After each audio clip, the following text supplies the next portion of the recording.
안녕하세요. 인공지능 분야의 절대 강자, 엔비디아. 이 엔비디아의 다음 행보를 놓고 정말 흥미로운 자료들이 많아요. 오늘 저희가 파헤쳐볼 내용은 단순한 신제품 발표, 그 이상입니다. 어쩌면 업계의 판도를 완전히 바꿀 수도 있는 세 가지 핵심적인 움직임이 있거든요. 바로 차세대 제조 공정, 그리고 완전히 새로운 칩 아키텍처, 마지막으로 누구도 예상치 못한 굉장히 영리한 기업 전략, 이 세 가지에 대해 아주 깊이 들어가 보려고요. 네, 오늘 분석의 핵심은 이 세 가지 요소가 각각 별개의 사건이 아니라는 점이에요. 이들이 어떻게 서로 맞물려서 하나의 거대한 톱니바퀴처럼 돌아가는지, 그래서 엔비디아가 다가올 AI 시대를 어떻게 준비하고 있는지 그 큰 그림을 함께 그려보는 게 목표죠. 반도체 기술의 가장 최전선부터 기업 전략의 숨겨진 이면까지 한번 제대로 들여다보겠습니다. 좋습니다. 그럼 가장 기본이 되는 토대부터 시작해보죠. 모든 칩의 근본인 제조 공정 이야기인데요. 엔비디아가 TSMC의 차세대 공정 A16의 첫 번째 고객, 사실상 거의 유일한 고객이 될 거라는 소식이 있어요.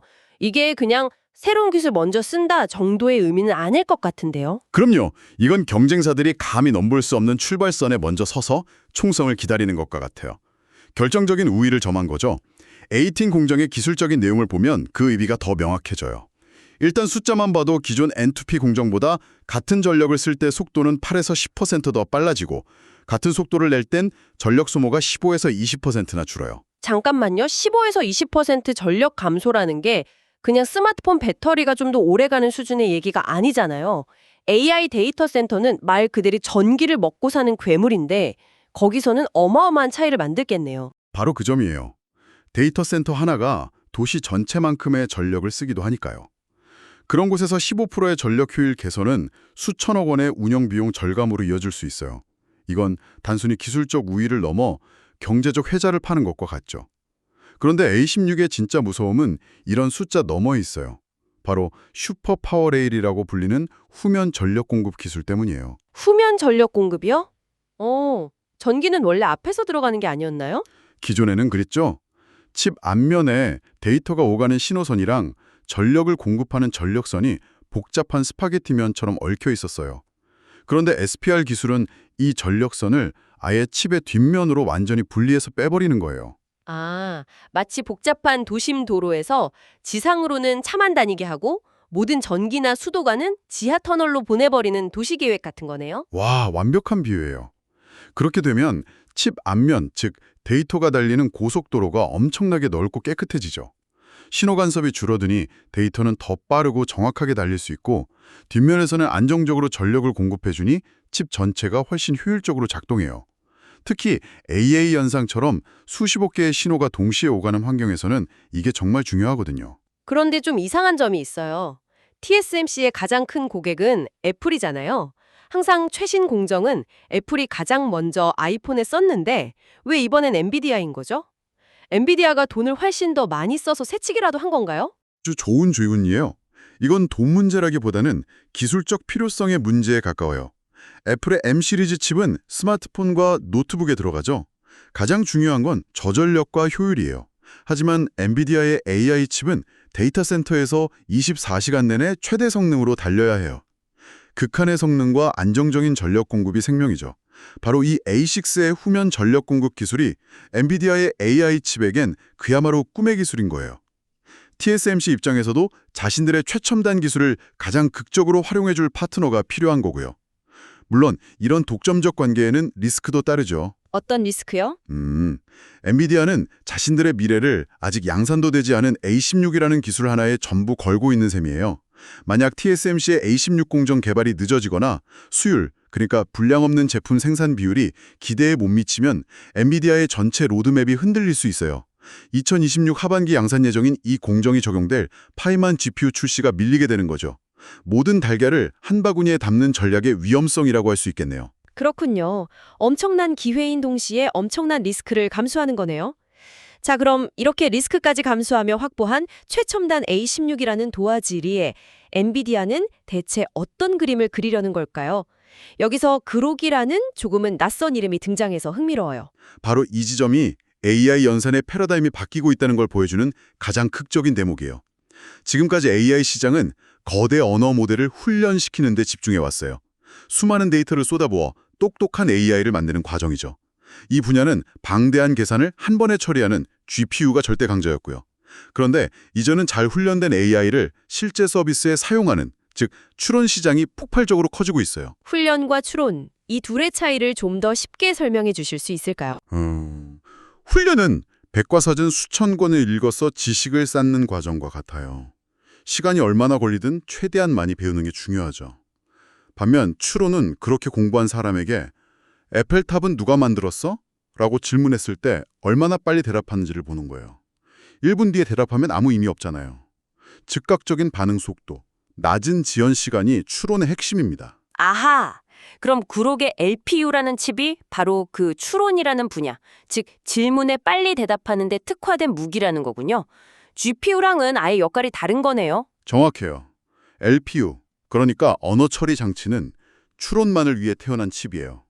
가장 큰 특징은 GPU처럼 칩 바깥에 있는 HBM 메모리의 데이터를 가지러 가는 대신 칩 내부에 어마어마한 용량의 초고속 SRAM을 탑재했다는 점이에요. 자료를 보면 온다이 메모리 대역폭이 최대 초당 80TB에 달해요. 초당 80TB요?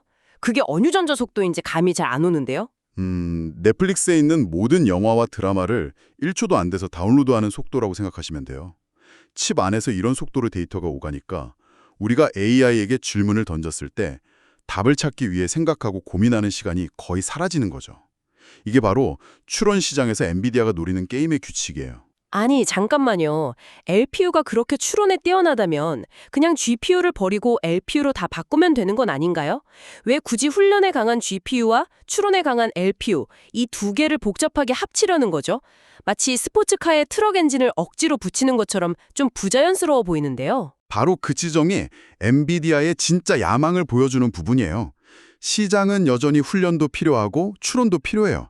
엔비디아는 그 둘을 모두 그것도 최고 수준으로 장악하고 싶은 거죠. 그래서 하이브리드 본딩이라는 첨단 패티징 기술을 사용해요. A16 공정으로 만든 파인만 GPU 컴퓨팅 다이 위에 SRAM으로 가득 찬 LPU 다이를 2층 집처럼 수직으로 쌓아 올리는 거예요. 2층 집을 짓는 것처럼요.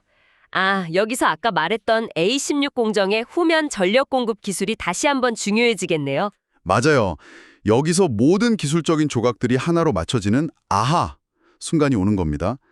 A16의 후면 전력 공급이 단순히 전력 효율만 높이는 기술처럼 보이지만 엔비디아의 진짜 노림수는 따로 있었던 거죠. 칩 앞면에 얽혀있던 전력선을 뒤로 싹 치워서 텅 빈 초고속 데이터 전용 도로를 만든 거예요. 그리고 그 도로를 이용해서 1층의 GPU와 2층의 LPU를 완벽하게 연결할 통로를 미리 확보해 둔 겁니다. 다른 회사들이 이제 막 A16 기술을 따라오려고 할 때 엔비디아는 이미 그 위에서 완전히 다른 차원의 하이브리드 칩을 만들 준비를 끝내놓은 거죠. 와, 듣고 보니 정말 소름이 돋을 정도로 치밀하네요. 그런데 이렇게 완벽해 보이는 계획에도 분명히 약점은 있겠죠? 이렇게 강력한 칩 두 개를 샌드위치처럼 붙여놓으면 열이 엄청나게 발생할 것 같은데요. 네, 단연코 가장 큰 기술적 과제는 발열 관리예요. 고성능 칩을 수직으로 쌓으면 열이 빠져나갈 공간이 극도로 좁아져요. 뜨거운 샌드위치 중간에 있는 패티가 잘 식지 않는 것과 똑같죠. 제가 예전에 다른 프로젝트에서 3D 스태킹을 시도했을 때 칩 온도가 너무 올라가서 테스트 중에 타버리는 걸 직접 본 적도 있어요. 이 열을 어떻게 효과적으로 식히느냐가 이 칩의 성능과 안정성을 좌우할 거예요. 하드웨어만의 문제는 아닐 것 같아요. 소프트웨어는요? 엔비디아의 힘은 쿠다 생태계에서 나온다고 하잖아요. 맞아요. 그게 어쩌면 더 큰 도전일 수 있어요. 쿠다는 개발자에게 높은 자유도와 유연성을 주는 걸 기반으로 해요. 그런데 LPU는 정해진 규칙대로만 움직이는 예측 가능성을 중시하는 아주 경직된 아키텍처거든요. 뭐랄까, 재즈 뮤지션처럼 자유롭게 연주하던 쿠다를 악보대로만 연주하는 클래식 오케스트라와 완벽하게 협연하도록 만드는 것과 같아요. 이 소프트웨어 통합에 실패하면 이 비싸고 복잡한 하이브리드 칩은 재성능을 전혀 내지 못하는 애물단지가 될 수도 있습니다. 기술적인 부분만 해도 이렇게 복잡한데 이 계획을 완성하는 마지막 퍼즐 조각이 또 있었죠. 바로 기업 전략이에요. 이 그룹과의 파트너십이 처음에는 200억 달러, 우리 돈으로 20조 원이 넘는 거대한 인수로 알려졌다가 갑자기 비독점적 라이센스 계약으로 바뀌었어요. 이 변화 뒤에 숨겨진 이야기가 정말 궁금해요. 이것이야말로 이번 엔비디아 움직임의 활용정정이라고 할 수 있어요. 역인수합병이라고 불리는 정말 대담하고 영리한 전략입니다. 역인수 합병이요? 단어부터가 굉장히 낯서네요. 쉽게 말해 회사를 통째로 사는 게 아니라 그 회사의 가장 중요한 자산인 핵심 인재와 지적 재산만 쏙 빼서 흡수하고 회사의 법적인 형태는 껍데기만 남겨두는 방식이에요.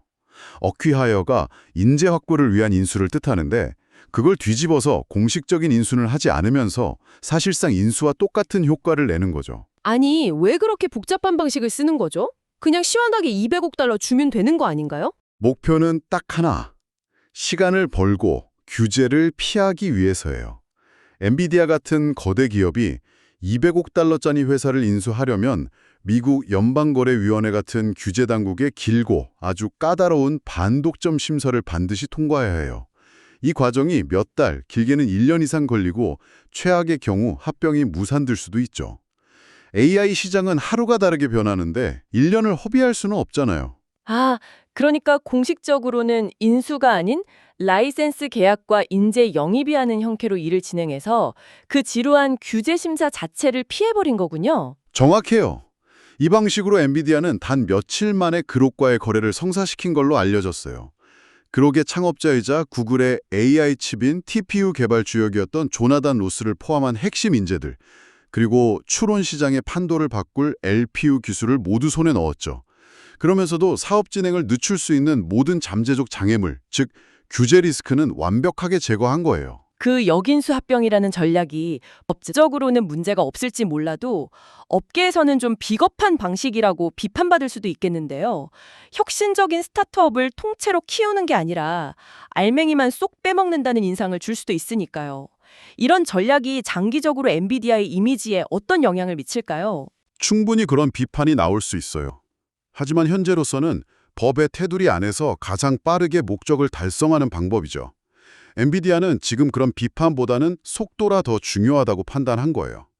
경쟁사가 전통적인 방식으로 다른 회사를 인수하려고 규제 당국과 씨름하는 동안 자신들은 이미 핵심 기술과 인재를 흡수해서 다음 세대 제품을 개발하고 있는 거죠. 이건 단순히 기술 개발을 잘하는 회사를 넘어 비즈니스와 법률 환경까지 완벽하게 이해하고 활용하는 엔비디아의 무서운 역량을 보여주는 사례예요. 오늘 이야기를 종합해보니 정말 엔비디아가 단순히 좋은 칩을 만드는 경쟁을 넘어섰다는 게 느껴지네요. 미래의 AI 시장 전체를 장악하기 위해서 제조, 설계, 그리고 법률적 전략까지 세 개의 톱니바퀴를 동시에 아주 정교하게 맞물리게 설계했다는 거잖아요. 이건 거의 전쟁 계획 수준인데요. 맞습니다. 오늘 우리가 살펴본 세 개의 축이 완벽하게 맞물려 돌아가는 거대한 계획이죠. 첫째, TSMC의 A16 공정을 독점해서 누구도 넘볼 수 없는 기술적 토대를 만들고, 둘째, GPU와 LPU를 결합한 하이브리드 아키텍처로 추론이라는 새로운 시장의 왕좌를 노리고, 마지막으로 역인수 합병이라는 기민한 전략으로 경쟁과 규제의 벽을 동시에 뛰어넘는 것. 이 세 가지가 하나로 움직이는 겁니다. 결국 이 모든 움직임이 가리키는 미래는 어떤 모습일까요? AI 기술의 미래가 단순히 더 크고 복잡한 모델을 훈련시키는 것에서 끝나지 않을 거라는 명확한 신호예요. 이제는 우리 일상 속에서 우리 스마트폰과 자동차 안에서 AI가 얼마나 더 빠르고 효율적으로 작동하는지가 중요해지는 시대로 넘어가고 있다는 거죠. 엔비디아는 그 미래를 정확히 예측하고 그 미래에 필요한 모든 조각을 남들보다 한 발 앞서 그리고 아주 영리한 방식으로 모으고 있는 겁니다.